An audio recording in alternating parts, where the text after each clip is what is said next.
a todos. E no momento em que o mundo fala de crise, a gente faz a pergunta: o que é crise? Participação democrática nas políticas públicas parece até coisa de loucura, né?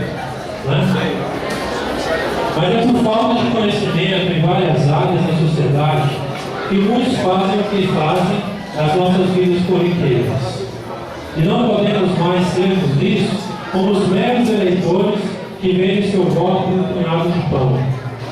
No intuito de melhor servir a comunidade, temos praticado, em nossa instituição, uma educação que prepara o aluno, não apenas para uma prova a cada bimestre, mas para a prova maior, que é a vida. Nós agradecemos a todos os alunos que estão aqui presentes, a todos os professores que engajaram essa luta, aos nossos convidados que também estão presentes. E nesse momento, sem delongar muito, a gente gostaria de convidar o nosso amigo, se assim posso dizer, a Guilherme dos Santos Queiroz Filho, ele Capetinga, médico, político e, acima de tudo, brasileiro, né? E para quem não sabe também, seu pai foi funcionário público, igual muitos de nós aqui. E sem delongar muito, gostaria de passar a palavra ao nosso amigo.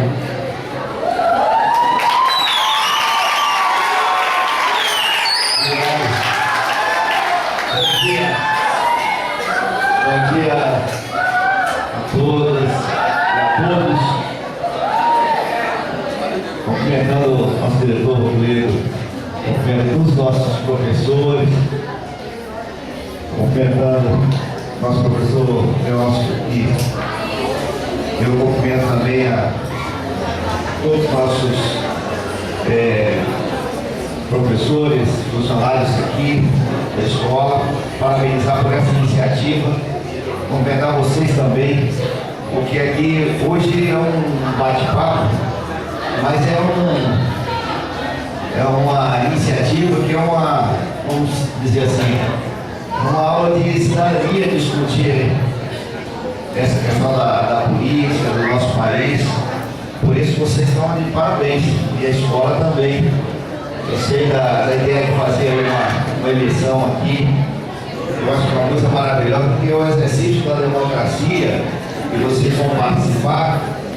E mesmo quem não vai votar nas eleições, mas a nossa juventude ela é muito atenada, é uma juventude que acompanha as coisas, que quer mudança, é uma juventude, pela característica do jovem, tem a rebeldia do jovem, e isso tudo ajuda muito. E hoje o jovem influencia decisivamente, votando diretamente, os que já podem votar, porque a partir de 16 anos, se quiser votar, pode votar, é opcional, e todos devem votar para contribuir para melhorar o nosso país, a nossa pátria, a nossa cidade, o nosso Distrito Federal.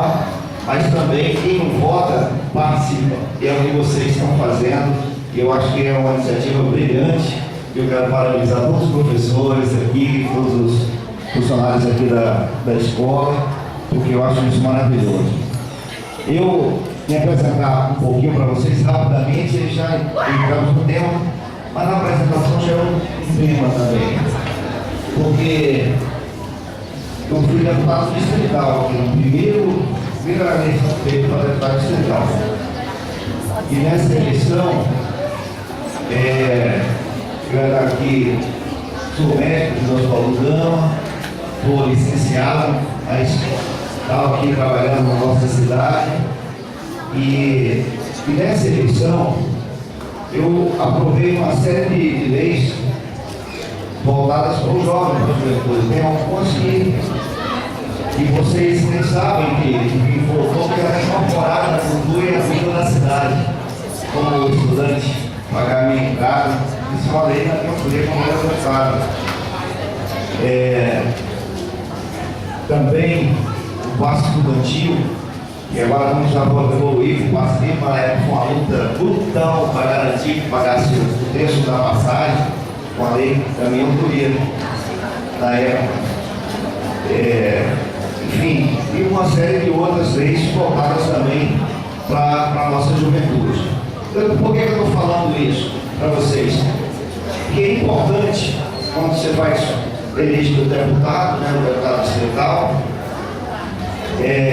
nós vamos examinar, vamos analisar a vida daquele candidato, o que fez, quais são suas propostas, o que pensa. Isso é muito importante. Ninguém pode votar, como a introdução aqui colocou muito bem, por algum benefício, porque isso vocês estão estudando e vê isso na nossa história no Brasil, e ainda ocorre em muitos lugares do Brasil, a troca do voto por algum benefício, e isso é uma tragédia, porque evidentemente se elege pessoas que não têm compromisso em fazer, seja legislar ou governar, e as consequências são dramáticas para toda a população. Então, a organização que vocês, inclusive, vão participar de uma eleição aqui, é muito simples. Nós vamos discutir primeiro, eleger quem comanda o Brasil. Vamos eleger o presidente da República, quem é o chefe, né, do Estado brasileiro, é chefe do Executivo. Então vamos fazer uma eleição, vocês vão eleger um colega de vocês aqui como presidente da República. Então isso é muito importante, porque vocês vão discutir, ouvir dos candidatos a presidente da República quais são as propostas que eles têm para o Brasil. E aí também influenciar, dizer o que vocês pensam para ele colocar no programa de governo dele. Então é muito importante, porque nós vamos ter no próximo ano a eleição em 2010 para o presidente da República, quem vai substituir o presidente Lula. E isso é uma grande responsabilidade do povo brasileiro nessa escolha, que nós queremos que o nosso país melhore, que o nosso país cresça, que tenha oportunidade, justamente pensando em vocês, a nossa juventude, para dar um país melhor do que está hoje. Hoje nós já estamos melhor do que estávamos há 8 anos atrás, graças a Deus, porque o nosso povo escolheu muito bem quando votou e elegeu o Lula presidente do Brasil. E milhões de brasileiros, precisamente 30 milhões de brasileiros que viviam na condição de miséria, melhoraram de vida e hoje estão classificados em classe média, porque já tem uma renda, tem sua alimentação, etc. Você tem uma perspectiva melhor de vida. Você vê como é importante na hora de escolher um presidente. Porque o que é que um país tão desigual como o Brasil, que a grande maioria é excluída, pobre, e uma pequena minoria é que tem os benefícios, né, que tem as melhores condições, etc. Justamente porque você não tem políticas públicas, políticas de governo para poder alterar a realidade, dar oportunidade, diminuir desigualdade, tem programas sociais, dar oportunidade do desenvolvimento do nosso povo. E tudo começa na escola, tudo começa tendo uma boa escola para a nossa juventude. Essa aqui é uma questão muito importante. Então, eu dou esse exemplo objetivo, podia dar outros exemplos, mas fica enfadonho, fica chato, mas só isso, de melhorar a vida das pessoas, sobretudo as que são mais necessitadas, já significa um avanço grande para a vida do nosso povo. Então, isso é muito importante. Qualquer um de vocês vai conversar com os pais de vocês em casa, e eles vão se referir o que está significando na sua cidade de origem, com seus parentes, etc. E vão relatar que, infelizmente, o nosso Brasil está melhorando, cresceu, enfrentou uma crise que foi uma crise mundial gigantesca, é o primeiro que está saindo dessa crise, graças a Deus, e vai melhorar muito mais, eu tenho certeza disso, mas Isso depende de cada um do povo brasileiro e depende de vocês também, mesmo não votando, mas eu sei que influenciam muito, que a nossa juventude hoje, mesmo quem tem menos de 16 anos, está acompanhando as coisas, tem muita informação, né? Estão percebendo, tem oportunidade de fazer uns debates desses, então isso é muito bacana e vocês estão de parabéns.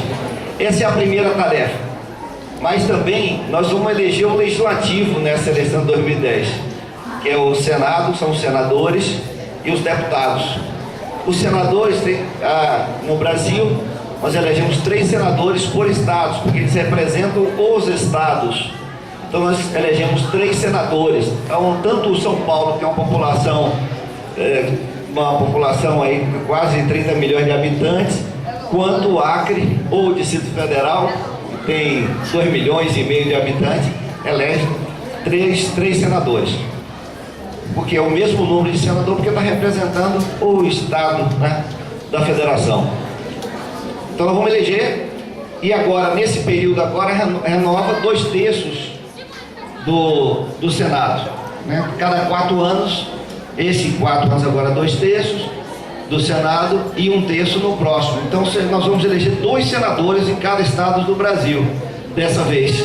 Então aqui na eleição de vocês vão eleger 2 senadores na eleição aqui da escola, representando aqui o Distrito Federal aqui na escola. Então esse é um exercício muito importante, porque o senador que faz as leis, que é uma das casas do legislativo brasileiro, né? Tem a Câmara, é uma casa legislativa, e a outra casa que teoricamente seria a revisora, que é o Senado, e que representa o Senado, e na verdade é outra casa legislativa que na prática legisla da mesma forma que a Câmara. Então é muito importante a eleição desses senadores, porque são as pessoas que vão votar, fazer propostas e também leis, tanto propor leis como votar leis de iniciativa de deputados ou leis de iniciativa do Executivo. Muito importante a eleição dos senadores. E vamos eleger também os deputados, porque aí a cada 4 anos renova toda a Câmara de Deputados. Nós temos no Brasil 513 deputados. 513 deputados. E é proporcional à população, sendo que nas pequenas unidades da federação, aqui nos estados, e o nosso aqui, que não é estado, mas é uma unidade da federação, tem um mínimo de 8 deputados. Então a pequena população elege 8 pelo menos, o Acre, Rondônia, Roraima, o Distrito Federal, o Sergipe, são também 8, enfim, pequenas populações. Então nós vamos eleger 8. Então vocês aqui na eleição de vocês, agora no final de outubro, vocês vão eleger 8 deputados aqui, que representam o Distrito Federal na Câmara Federal. Esses deputados vão fazer as leis, que são leis nacionais, né? Vão votar o orçamento, vão fiscalizar o executivo. Então também é um papel importante do parlamento, do nosso parlamento brasileiro. Então vamos esperar aqui um bocado de candidato a deputado como de vocês aqui, e vai ser um excelente exercício, vai ser uma coisa bacana que vocês vão fazer. Muito bem, e no Distrito Federal? Como é que nós vamos, o que vai ter de eleição aqui? Então nós vamos ter eleição para governador, agora nessa eleição para governador no Distrito Federal, e vamos ter a eleição para o Senado e para a Câmara, como eu já falei, que vai ter aqui obviamente no Distrito Federal, e nós vamos eleger os nossos legisladores, que são os nossos deputados, os deputados distritais, que no caso aqui são 24 deputados distritais. Então vocês aqui vão eleger na escola 24 deputados distritais e vamos fazer as leis do Distrito Federal. Por isso que quando eu comecei a falar, quando eu fui deputado distrital, eu estava dando um exemplo prático para vocês perceberem que o deputado distrital pode propor leis, né, sugestões importantes para melhorar a nossa cidade, vai fiscalizar o executivo local, né? vai votar o orçamento nosso do Distrito Federal, é muito importante para ver as prioridades, o que o cara tem compromisso ou não. Então, esse é um aspecto também importante e vocês vão participar disso, respeitar aqui uma parte da legislação, tem uma cota de mulheres, estão vendo que tem muitas mulheres aqui na escola, então cada vez a mulher está participando da vida política do Brasil, em todos os sentidos, né? E vocês também, na hora que forem compor as chapas aqui para deputado distrital, para deputado federal, também ter no mínimo aí 30% da chapa tem que ser mulher nessa chapa. Eu tenho certeza que aqui vai ser muito mais, porque é muito bom e é muito positivo. E é tão positivo que, se Deus quiser, pelo menos eu estou torcendo muito para isso, nós vamos ter uma mulher presidindo o nosso Brasil. Isso é uma coisa, o Brasil está maduro para isso, e seria uma conquista maravilhosa para a nossa pátria, né? Ter aí a garra, a combatividade, né? E toda a sensibilidade da mulher dirigindo o nosso Brasil. Com certeza que vai ajudar muito a melhorar a nossa pátria. Enfim, então vocês vão eleger os deputados distritais aqui. Também para poder fiscalizar o governador, que vocês vão eleger aqui também. Vão eleger um governador, discutir com ele aqui as propostas, o que vai fazer no Gama, o que vai fazer para melhorar as escolas públicas, o transporte público, como é que melhora a saúde, que é uma tragédia. Então nós vamos ter que, vocês vão discutir, debater aqui com os candidatos para governador quais são as propostas para melhorar a saúde pública, que tem que ter saúde pública de qualidade, é um direito que está na lei, está na Constituição do nosso país, que é a nossa lei maior, que todos nós devemos respeitar, né, e fazer cumprir. Então tem que ter uma saúde de qualidade e, sobretudo, eu tenho certeza que na parte da educação, da cultura, do esporte, vocês vão participar com muita força, porque vocês vivenciam isso. Vocês sabem o que pode melhorar, quais são as sugestões e o que pode fazer para poder melhorar mais ainda a nossa escola. Porque se você tem uma escola boa, é evidente que veio o caminho andado para avançar a sociedade. Essa é uma questão tão estratégica, tão fundamental, né, de ter uma boa escola para a nossa juventude. Escola atrativa, prazerosa, uma escola gostosa, né, com recursos humanos estimulados, né, com nossos professores absolutamente ganhos e estimulados para isso. Então, acho que essa é a grande batalha que nós vamos ter, e vocês vão debater isso agora na eleição de vocês, na hora que for discutir o candidato a governador. Então, vocês não vão votar no candidato aqui, a governador da escola, se ele tiver uma grande prioridade, que é a educação. E a educação pública, de qualidade, gratuita, para todo mundo. Então, acho que essa é uma questão também fundamental. Com isso, pessoal, nós estamos fazendo aí um leque, não, professores, de todas as possibilidades que é uma simulação que vai acontecer no Brasil para o ano. E é uma oportunidade para discutir como é que melhora o nosso país, como é que interfere para melhorar, se as prioridades estão adequadas, se precisa alterar essas prioridades, né? Então, acho que essa é uma questão muito bacana. Esse é um exercício de cidadania que vocês vão fazer, e com certeza ajuda muito a uma formação integral, né, dos nossos alunos. Acho que essa é por isso que eu quero elogiar de novo, eu elogiei aqui no início, mas quero elogiar de novo a escola, os professores e vocês, porque o compromisso de vocês em participar e fazer bem esse exercício é justamente o que o Brasil todo vai fazer no próximo ano. Então, essa é a minha intervenção. Desejar sucesso absoluto e botar à disposição aqui, dá para algumas perguntas? Dá para a gente ter algumas perguntas e aí responde mais o que vocês mais interessam, etc. Né? Quero dizer para vocês também que eu fui deputado federal por 3 mandatos, aqui representando o Distrito Federal no Congresso, e nesse último período eu fui ministro do Esporte do governo Lula, no primeiro mandato. E a gente passou a tratar o esporte como política pública, né, como uma ferramenta importante de desenvolvimento humano. não só nas competições, mas também pensar o esporte como um bem que todos precisam praticar, todo mundo, 100%, não para só ser campeão, mas para ser cidadão, bem formado, etc. Assim como a cultura é uma ferramenta maravilhosa, que eu tenho certeza que cada vez mais será utilizado no nosso Brasil, né?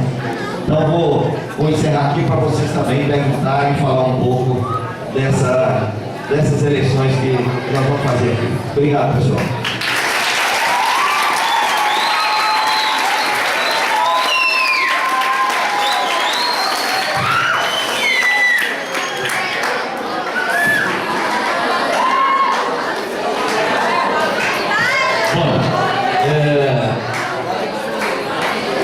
Para vocês algumas perguntas. Quais as dúvidas que vocês têm e que vocês gostariam de fazer, por favor? Silêncio, gente, por favor. Silêncio, não dá para ouvir aqui. Vai ver. Vem.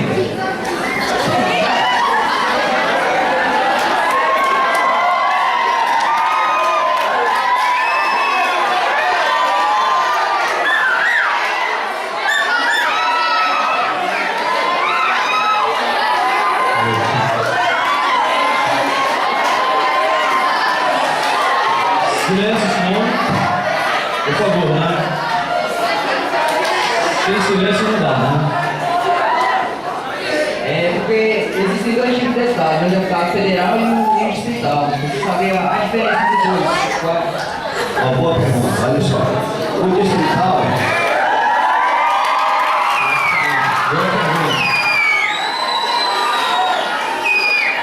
Olha só. O distrital, ele é o único caso de deputado distrital no Brasil que ele corresponde ao deputado estadual em cada estado do Brasil. Como o Brasil não é estado, não pode chamar deputado estadual, que não é estado. Então a forma, quando foi criado, o legislativo daqui do Distrito Federal foi chamado de deputado distrital, porque é o Distrito Federal. E a diferença é que o deputado distrital vai fazer as leis para o Distrito Federal, vai fazer o orçamento para o Distrito Federal, vai fiscalizar o governo do Distrito Federal. Então a sua atuação por isso que ele corresponde ao deputado estadual em qualquer estado do Brasil, né? Que ele faz a lei local do estado. E o deputado federal aí vai fazer leis federais, que atende a todo o Brasil. Aprovada uma lei, por exemplo, eu fui deputado federal, fiz uma lei que destina 2% de todas as loterias federais para o esporte olímpico e paralímpico. O esporte no Brasil nunca teve um financiamento, nunca teve. Aí fiz essa lei, foi aprovada, eu fui o autor da lei, e essa lei serve para o Brasil inteiro. E essa lei tem 10 anos, 10, 11 anos, e já é uma modificação. Vocês têm visto o desempenho do Brasil nos Jogos Olímpicos e nos Jogos Paralímpicos. Nos Jogos Paralímpicos, hoje, no último, nós tiramos em nono lugar do mundo. Antes, nós nem éramos classificados entre os 25, mas só em ter um recurso estável e permanente, como mudou a vida e oportunidade para os nossos atletas portadores de deficiência poder praticar esporte. Então, isso como é importante, ver a lei de um deputado muda uma realidade completa de uma área de esporte. Aí eu também tenho outra lei minha, que é a Bolsa Atleta, que concede atleta com a bolsa para os atletas, desde estudante até o atleta olímpico, né? Ele tem direito a uma bolsa se ele tiver uma classificação X, né? Então também uma lei federal atende a todo o Brasil. Então essa é a diferença entre o deputado distrital, que nós vamos eleger 24, e vocês vão reproduzir aqui, né, esse modelo, e no federal nós vamos eleger 8 federais aqui do Distrito Federal, 8 representantes de Brasília, entre aqueles 513 que estão lá na Câmara Federal. E nós teremos, vamos eleger dois senadores agora, porque só renova 2/3 do Senado, né? Permanece um lá no Senado e nós vamos eleger 2, para completar os 81 senadores do Brasil. Então tem 3 do Distrito Federal. Então essa que é a diferença. Aqui tem os deputados distritais, né? E os outros estados também, assim, aqui não é distrital, né? Mas se seus federais existem mais deputados. Nos outros estados é deputado estadual, que faz a lei local. Por isso que o nome já está dizendo, os deputados estaduais. E os estados também elegem deputados federais que vêm para o Congresso Nacional representando também os estados. Mas a visão da, digamos assim, da configuração do Legislativo brasileiro é que os deputados, mesmo sendo eleitos nos estados, eles representam todo o país, né? Todo o país. E os senadores representam os estados. Essa seria a configuração, pelo menos, legal. Mas, obviamente, que... E tem uma outra representação que nas cidades, em cada cidade do Brasil, tem eleição que não é agora em 2010, porque vai ser em 2012, tem eleição para prefeito e vereadores. Então, esse é outra representação local, que é importante completar, porque nós não temos aqui, porque não somos municípios, nós não somos, mas cada um de vocês conhece as cidades, né? Mesmo as capitais do Brasil e outras cidades, eles elegem o seu prefeito e os vereadores. Mas aí é na eleição, 2 anos depois, separada dessa eleição para presidente da República, né? Então nós não vamos ter em 2010 eleição para prefeito e vereadores, não é agora. E nós vamos concentrar a eleição para presidente da República, senador, deputado federal, governador e deputado estadual no Brasil e aqui deputado estadual. Essa é a configuração que vocês vão simular na eleição que será feita aqui. Eu acho que não tem nada mais inteligente do que essa experiência prática para vocês fixarem e exercerem e compreenderem, inclusive, toda a representação política do país de vocês, e seguramente amanhã nós vamos ter alguns de vocês sendo deputados, senadores e, quem sabe, presidentes da República. Obrigado.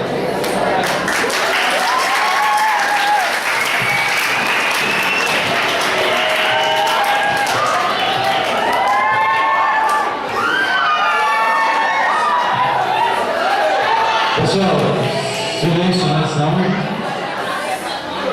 Por que a lei estabelece 30% de candidatos femininos e não 50%? Boa pergunta. Porque o debate sobre a cota, justamente, se você olha a representação feminina no Congresso Nacional, é muito pequena. E a nossa sociedade avançou muito, a sociedade brasileira, isso foi muito questionado, por que tem uma representação de deputadas, senadoras, etc., por que é tão pequena? E isso reproduz um modelo de sociedade muito machista, em que as mulheres terminam não tendo as mesmas oportunidades. Então, um estímulo de ter uma cota, o objetivo é que tenha um estímulo, que se debata isso e que tenha assegurado e garantido que na composição da chapa para disputar as câmaras legislativas, pode ser aqui, distrital ou federal, tem que ter uma cota. Aí estipulou 30%, digamos que é um pouco aproximando, é um percentual empírico, não é uma coisa científica, mas como um exemplo, porque você pode ter um mínimo de 30%, tem que ser obrigatoriamente mulher, se não tiver a vaga, fica aberta, você não pode substituir. Mas se o partido tiver uma participação maior de mulheres e incentivar, tiver uma política de participação, você pode ter até muito mais do que isso. 40, 50 não tem exatamente superior. Ou ter uma chapa toda de mulheres também pode, mas o importante da lei, o objetivo da lei é assegurar um percentual mínimo para garantir, porque senão quando tem as convenções, os debates em cada partido, em cada cidade do Brasil, termina que a força masculina e os instrumentos de política e força excluindo muito a participação da mulher. E tendo essa reserva de 30%, com certeza vai assegurar a participação da mulher em cada esfera dessa de disputa, né? Pode ser tanto aqui, para dar o exemplo de Brasília, e vocês podem reproduzir isso. Em Brasília nós temos 24, né, são 24 deputados distritais, então nós vamos ter essa cota de mulheres também para disputar. E no Congresso Nacional também, através da Câmara dos Deputados. Entendeu? Obrigado e parabéns pela pergunta. Mais alguma? Cabe lembrar vocês que no passado a mulher nem votava.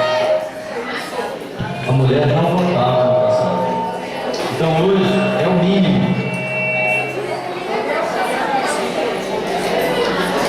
Isso não impede de ter 100% de mulheres. Okay? Agora, cada mulher participar mais dos partidos, ser mais política. Começar por vocês. A pergunta que eu vou dirigir ao doutor Aguinaldo Queiroz vai no sentido do que eu estou observando agora aqui na nossa escola. Apesar de toda a discussão que nós tivemos em sala de aula, né?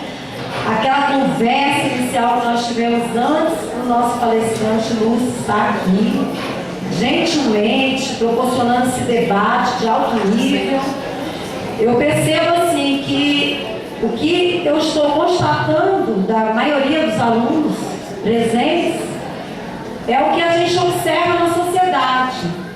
Esse distanciamento do jovem, essa apatia do jovem em relação aos rumos da vida social, política e econômica do país.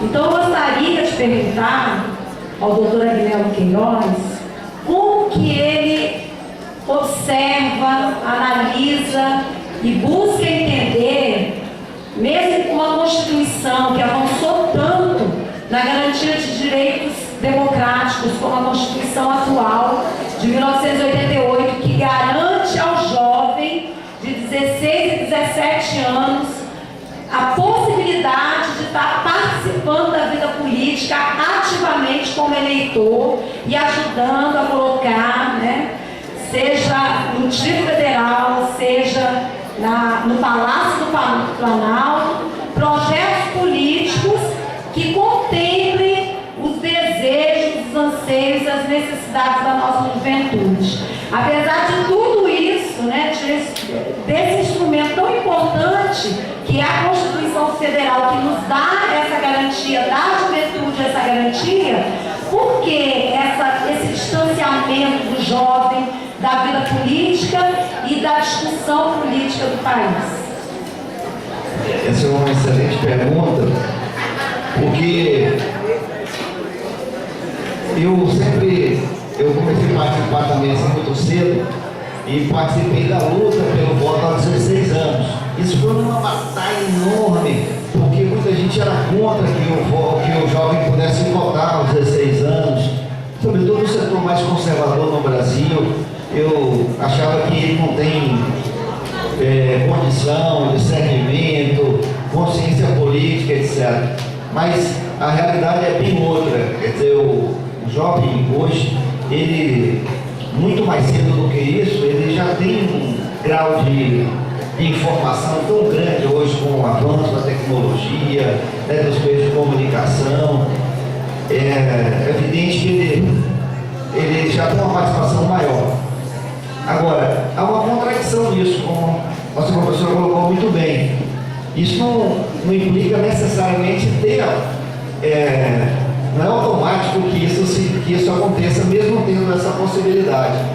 Então sempre tem campanhas estimulando o voto aos 16 anos, porque é opcional, então ele tem que tirar o título e vota se quiser, não tem nenhum prejuízo para eles de votar ou não, então é opcional votar, né? Mas eu acredito muito que também, por um lado, há uma campanha meio surda, isso não é uma coisa explícita, para que as pessoas desestimulem da política, né? E isso, claro que isso tem interesse, e sobretudo para o jovem, etc. Aí eu acho que a participação como cidadão, todos nós somos políticos, podemos não ter cargos políticos, mas todos nós somos políticos, porque o que a gente faz, o que a gente age, tudo isso é uma atitude política, né?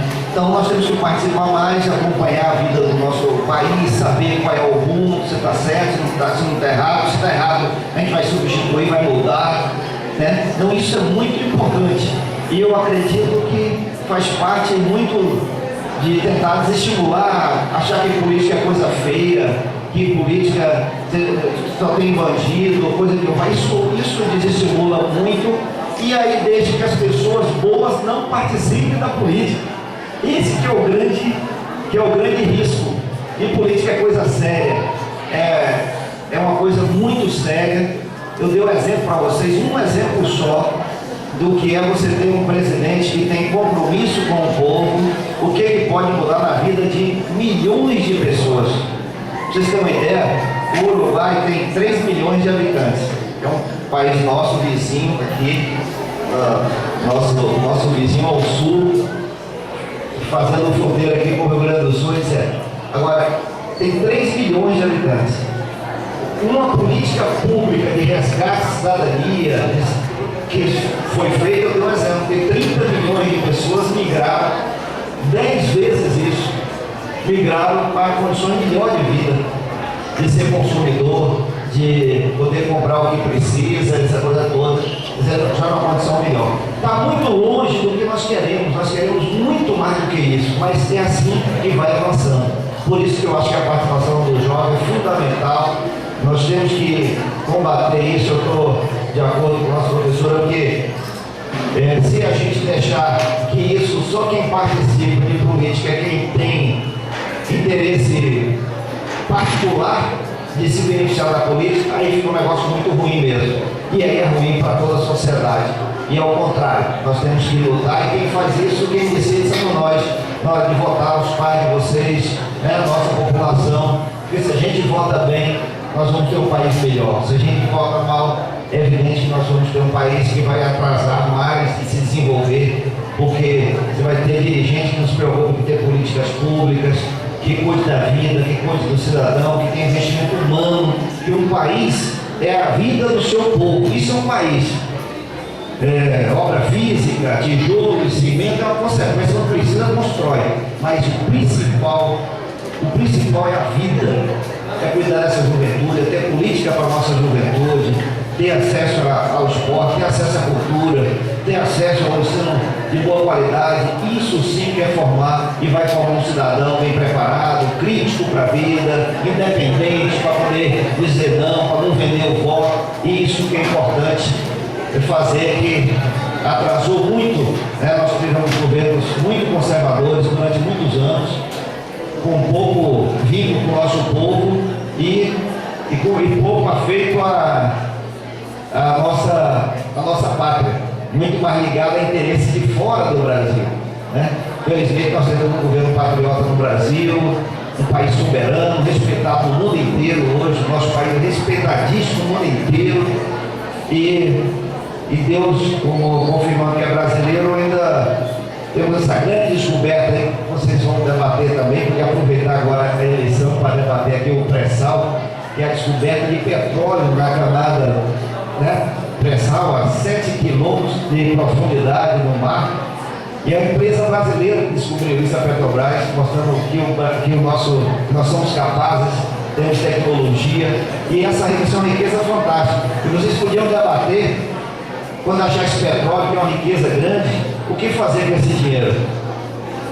Será que a gente pode fazer igual os outros ciclos que vocês estudaram também, desde o ciclo da borracha, do café, da cana-de-açúcar, dos minérios?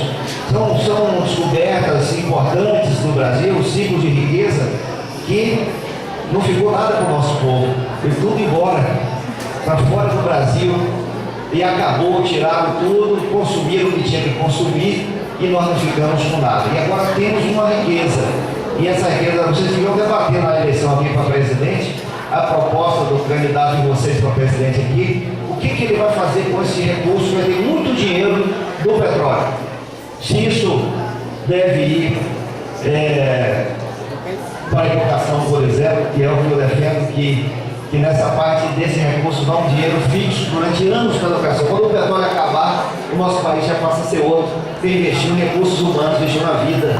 Vocês podiam debater essa parte também, o que fazer com o dinheiro do pré-sal, que é o nosso petróleo agora, que o nosso Brasil, felizmente, descobriu agora.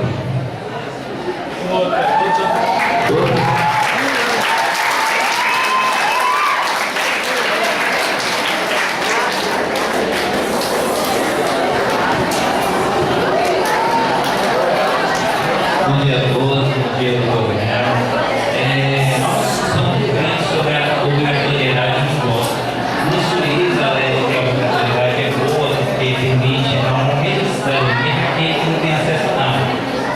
E assim, a gente fez questões que normalmente deve surgir de momento de cidadania só nesse momento. Desde um país que se diz democrático, eu acho que isso é uma contradição, quer dizer, tornar um voto obrigatório no mundo, de certa forma, não deixa de ser democrático. Esse é um tema super polêmico, né? Mas muito importante. No caso do jovem, de 16 anos, 16, 17 anos, antes de completar 18, ele tem justamente a possibilidade de votar ou não votar. Tá? A partir dos 18 anos é obrigatório votar. No Brasil, por lei, é obrigatório de votar. Se não votar, tiver doente, se estiver viajando, se justifica aquele voto. E se não fizer isso, você não pode tirar documentos, concursos públicos, então tem a obrigatoriedade de votar. Você chamar a população a responsabilidade do destino, a obrigação, a responsabilidade do destino do seu país de votar, em tese, na minha opinião, modesta opinião, eu acho muito positivo. Porque mesmo que a pessoa não tenha compromisso ou não queira, ela tem que se manifestar, se comprometendo ou não com os resultados. Né? Você anulou seu voto, votou em alguém que trocou por um benefício qualquer, um saco de cimento, uma cesta básica, o que for, é evidente que você está votando em alguém que não tem compromisso com o país, porque menospreza a inteligência das pessoas a ponto de dar um benefício por um voto. Então essa é a parte negativa. Agora, eu penso o seguinte, se não fosse obrigatório, essa pessoa votaria ou não? Se não fosse obrigatório, aparentemente não votaria, porque eu não tenho interesse, eu não quero participar, etc. Mas a força do poder econômico agiria da mesma forma, queria buscar essa pessoa, só ia votar porque recebeu alguma coisa. Então você não tira também essa força do poder econômico. E no Brasil, como uma grande parte da população era muito manipulada, já melhorou muito, mas ainda tem, muito manipulada pelos coronéis, os intelectuais,